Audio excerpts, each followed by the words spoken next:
আরে এটা কি? এটা জাদুর পেন্সিল। এটা দিয়ে সবকিছুর অ্যান্সার লিখতে পারবে। সত্যি নাকি? এক কাজ করি, এটা দিয়ে হোমওয়ার্ক লিখবো।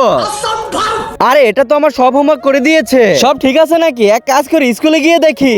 জোস একটা পেন্সিল পেয়েছি। তুই হোমওয়ার্ক করে এনেছিস? আরে তুইও না, ওর থেকে হোমওয়ার্ক চাচ্ছিস?